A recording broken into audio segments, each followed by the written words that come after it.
افشای رازهای جدید کیانوش رحیمی با نوریا و درخواست جالب نوریا از کیانوش رحیمی. کیانوش رحیمی در کجاست و مصروف چی کار باری است؟ من در این ویدیو پیرامون همین موضوعات خواهم پرداخت، پس در ادامه با من باشید.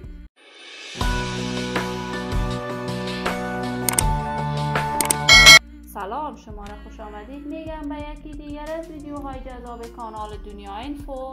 برای حمایت از من علامت سابسکرایب را فشار بدید تا از ویدیوهای دیگر کانال من هم آگاه شوید.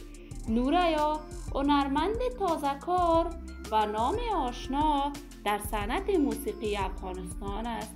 نوریا در کشور کانادا زندگی می کند.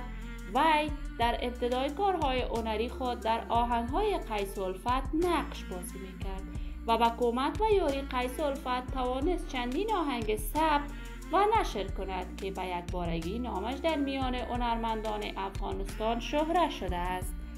نوریا در اصل در کشور کانادا سالن آرایشی دارد، ولی گاهگاهی در محافل خوشی هموطنان افغانش اشتراک می کند و آواز می خواند. جدیدا نوریا از کیانوش رحیمی، هنرمند مستعد، ناماشنا و محبوب کشورمان، درخواست آهنگ دوگانه کرده است. ولی کیانوش رحیمی از این که سبک هنریش با نوریا متفاوت است، درخواست خانم نوریا را رد کرده است.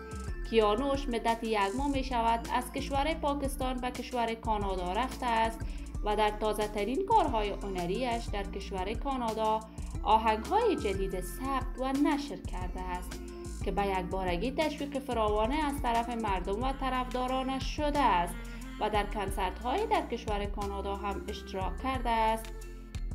کیانوش رحیمی کارهای هنری خود را از برنامه ستاره افغان تلویزیون طلوع آغاز کرد و نامش چنان در میان جوانان و هنرمندان کشور گل کرده است که آهنگهایش بیشتر از 10 میلیون بار بازدید را در یوتیوب از آن خود کرده است. من هم آرزوی موفقیت، سلامتی و کامیابی برای کیانوش رحیمی و خانم نوریا از بارگاه عزت منان دارم. دوستان نهایت عزیز، شما هم نظریاتتان را در بخش کامنت با من شریک بسازید. این ویدیو را با دوستداران و علاقه‌مندان کیانوش رحیمی و نوریا به اشتراک بگذارید. اگر تا هنوز دوست کانال من نشدید، پس برای حمایت از من علامت سابسکرایب را فشار دهید، ویدیوهای من را لایک نموده و با دوستان خود به اشتراک بگذارید.